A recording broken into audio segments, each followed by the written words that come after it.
On s'aime mais on ne se comprend pas.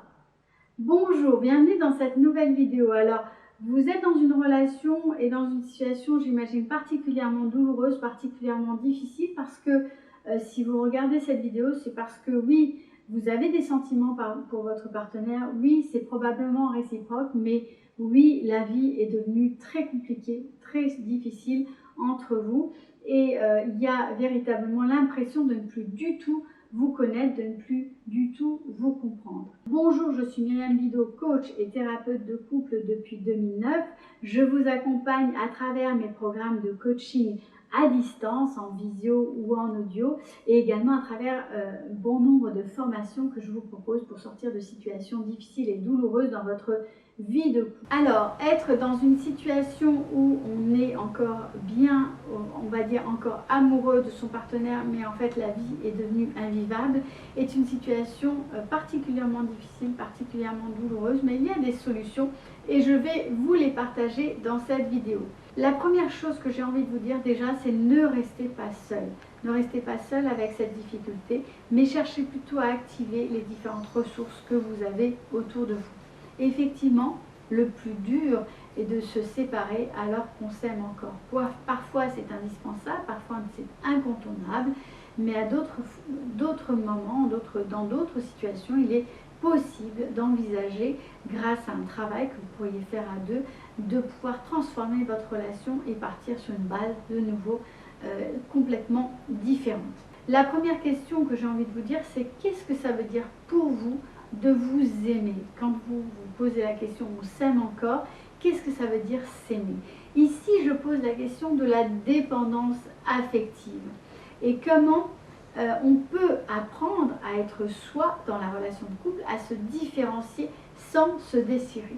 Mais juste avant de vous transmettre mes conseils, mes analyses, mes expériences de coach depuis plusieurs années, je vous invite à mettre un petit pouce bleu juste en dessous de la vidéo, à me mettre un like pour me dire si ce sujet vous intéresse et également à vous abonner à ma chaîne juste en dessous de cette vidéo parce que nous sommes en train de construire une très très belle communauté de personnes qui sont dédiées à faire de leur relation un atout, des personnes qui ont envie de transformer le monde en réalisant un monde avec de belles relations parce que les relations déterminent la qualité de notre vie. Alors, le point numéro 1 que je voulais aborder dans cette vidéo, c'est la notion de problème de communication. Très souvent, les gens viennent me consultent et me disent oui, on a des problèmes de communication. C'est un sens, c'est un terme extrêmement large qui va couvrir énormément de thématiques. Mais c'est vrai qu'il est nécessaire d'apprendre à se parler.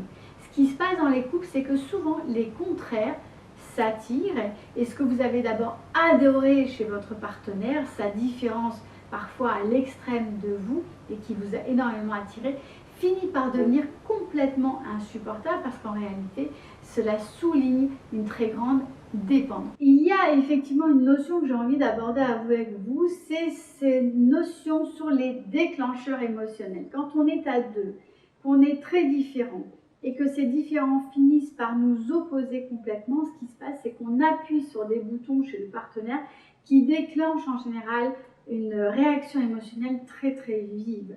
C'est quelque chose qui est plus fort que vous et très souvent ça va aller en s'escaladant et ça va donner des situations de plus en plus douloureuses, voire potentiellement dangereuses, avec un conflit qui va s'intensifier et se complexifier et duquel il va être très difficile de sortir parce qu'en fait on crée une spirale de dépendance à une intensité émotionnelle très forte, mais dans la dramatisation, dans quelque chose qui est en réalité très nocif pour vous en tant que personne et très toxique pour la relation de couple. Donc, la première chose, c'est déjà d'apprendre à prendre soin de vous dans ce panorama, à prendre du recul, à commencer à observer ce qui se passe, à comprendre ce phénomène qui se répète inlassablement et à apprendre à vous retirer à temps quand vous êtes dans des discussions parce qu'en fait, toutes ces discussions-là ne sont que stériles. Donc, il va falloir apprendre à vous retirer, non pas en coupant la discussion, mais en acceptant de la reprendre un peu plus tard. Donc, pour sortir du cycle infernal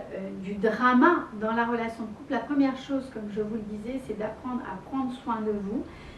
de ne pas vous oublier dans la relation, de sortir de cette dépendance parfois qu'on a à l'autre et à l'intensité émotionnelle qu'on vit avec l'autre, pour ne pas faire peser sur l'autre la responsabilité de répondre à nos besoins, mais plutôt de se ressaisir de ça, de savoir que c'est à nous de nous prendre en main pour répondre à ces mêmes besoins.